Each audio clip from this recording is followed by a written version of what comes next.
It's a legal requirement that every house put on the market for sale and for rent must have an energy performance certificate, and that rates how efficient the house is out of 100. So the basically it's rated A to G, and if you have an A rating, that's the best. Obviously, the other side of the spectrum is the worst. In my experience, you normally find quite a few buyers and renters don't look at that document, and they normally only experience the efficiency of it once they're living in the house for a number of months, or when they get their first winter past them.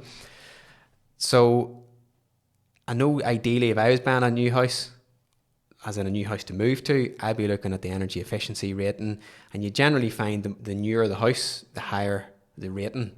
Whereas if you go for that house that's 100 plus years old, very highly likely it's going to have a poorer rating. And when you have a poorer rating, it's more expensive to heat, and it's more expensive to heat than to run. You're just not going to enjoy it the same.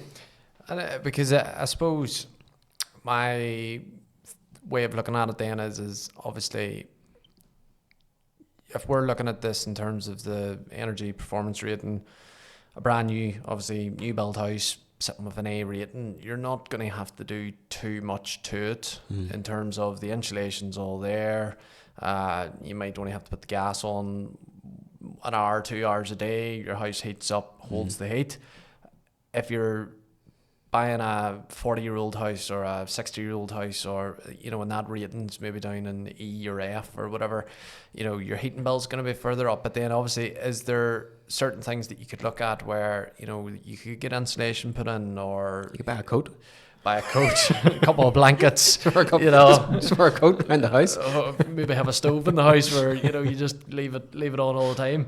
But there is obviously certain things which you could do then, in considering is that where just it's your own personal preference and what your consideration is then of what you can do with the house.